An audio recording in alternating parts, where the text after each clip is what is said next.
जय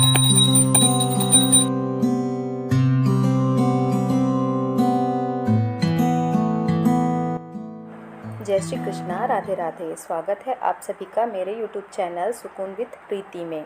तो सुबह का समय है और जैसे कि डेली की मॉर्निंग की जो क्लीनिंग होती है, जो डस्टिंग होती है, वो मैं कर रही हूँ। तो रोज़ की जो क्लीनिंग होती है वो तो हल्की हल्की होती ही है, पर एक दो दिन के बीच में सारी चीज़ों को झटक के उन्हें हटाकर और अच्छी तरीके से अगर साफ़ सफाई कर दी जाए तो घर हमेशा चमकता रहता है। और जब सुबह के समय में हम हड़बड़ में होते हैं तो अक्सर ऐसा होता है कि कभी कोई कोना छूट गया या किसी कोने पे हमारा जो झाड़ू है वो नहीं पहुंच पाता है। तो इसलिए 2 से 3 दिन के बीच में अच्छी तरीके से एक बार ज़रूर अपने घर की क्लीनिंग करिए, तो पूरा जो घर होता है वो साफ़ सुथरा बना रहता है। और जैसा कि बहुत लोगों का कहना होता है कि जब हम सुबह के समय में उठते हैं तो हम पूजा करें या अपने घर की क्लीनिंग करें। अक्सर ऐसा होता है कि अगर हम घर की क्लीनिंग में लग जाते हैं तो जो ब्रह्म मुहूर्त का जो पूजा का समय है वो छूट जाता है। तो देखिए, अगर आप चाहते हैं कि आप सुबह के समय पूरी क्लीनिंग अपने घर की करें, उसके बाद पूजा करें, तो इसके लिए आपको सुबह बहुत जल्दी उठना पड़ेगा। और जब अगर आपको सुबह बहुत जल्दी उठना है तो उसके लिए आपको शाम को जल्दी सोना भी पड़ेगा रात में। तो मेरे साथ तो ऐसा है कि मुझे जो सोने के लिए लेट हो ही जाती है, ऐसे मेरे घर का जो रूटीन है, जल्दी मेरे यहाँ सोना नहीं हो पाता है।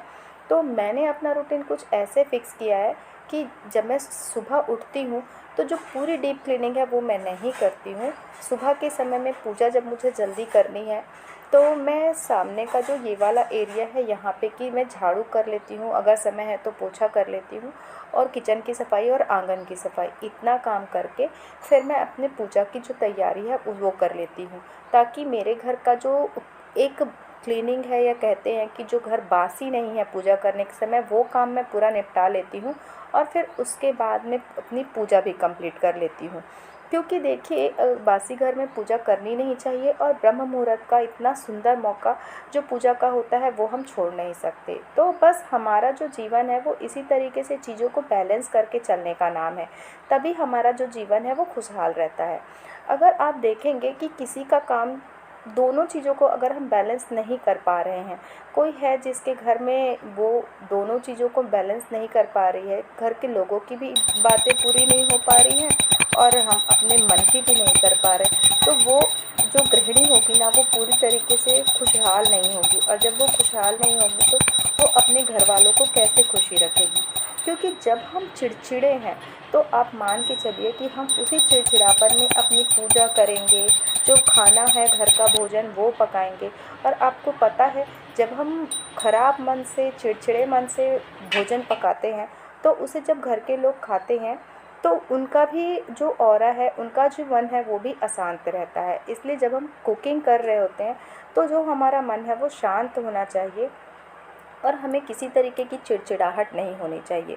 अगर आपको लग रहा है ना कि अभी आपको कुकिंग करनी है और आपका मन अशांत है, तो आप पहले अपने मन को शांत करिए। अब आप अपने मन को शांत कैसे करेंगे?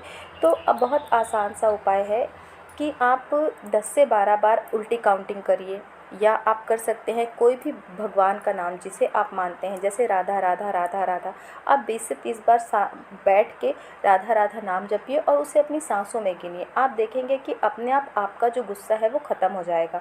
तो इस तरीके से पहले अपने मन को शांत करिए, उसके बाद आप कुकिंग करिए, ताकि जो भोजन आप पका रहे हैं उसमें भी उतनी ही पॉजिटिविटी रहे और आपके घर में जो भी उस भोजन को पाएगा उसके अंदर भी पॉजिटिविटी जाए, तभी आपके घर का माहौल खुशनुमा बना रहेगा।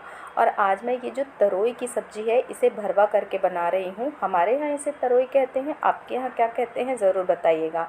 तो इसकी स्टफिंग के लिए मैंने यहाँ पे जीरा ले लिया है, जीरा पाउडर, धनिया पाउडर और सारे मसाले इसमें डाल के, और फिर इस मसाले को थोड़ा ऑयल मिलाकर, नमक डाल के, और फिर इसकी स्टफिंग तैयार कर लेंगे। और फिर उसके बाद में इसे, इस जो तरोई है इसमें फिल कर देंगे और फिर उसके बाद इसे कट करके जैसे नॉर्मल सब्ज़ी बनाते हैं वैसे इसे भून के तैयार कर लेंगे। बहुत ही स्वादिष्ट सब्ज़ी बनती है, एक बार आप लोग ज़रूर ट्राई करिएगा।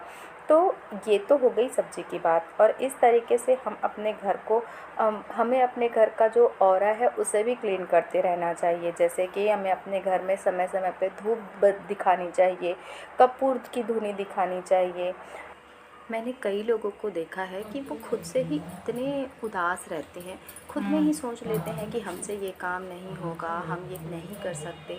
तो जब आप खुद में ही इतने नेगेटिव विचार अपने अंदर रखेंगे तो आपके अंदर पॉजिटिविटी कैसे आएगी। तो सबसे पहले खुद को पॉजिटिव बनाइए और खुद के अंदर इतना विश्वास जगाइए कि नहीं, ये काम मेरे से हो जाएगा, मैं ये कर सकती हूँ। हम अपने बच्चों को कैसे सिखाते हैं कि जब वो कहते हैं कि हमसे ये काम नहीं हो रहा, तो हम उनसे कहते हैं ना कि नहीं, आप कर सकते हो, कोशिश तो करो। तो वही चीज़ हम पे भी लागू होती है कि अगर हमसे कोई काम नहीं हो रहा तो हमें खुद को मोटिवेट करना है, क्योंकि कोई और नहीं आएगा हमें मोटिवेट करने।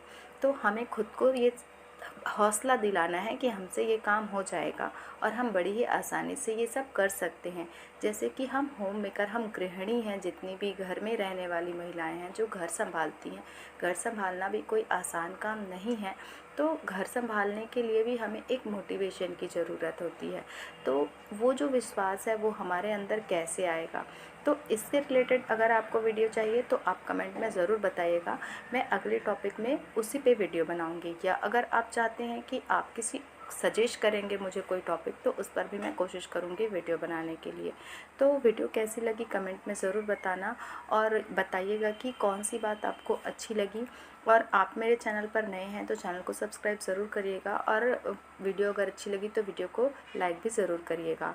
तो एक और नई वीडियो के साथ मिलती हूँ आपके साथ 2 दिन के बाद, क्योंकि मेरी वीडियो आती है 2 दिन के बाद। तो तब तक के लिए जय श्री कृष्णा, राधे राधे, स्वस्थ रहिए, मस्त रहिए।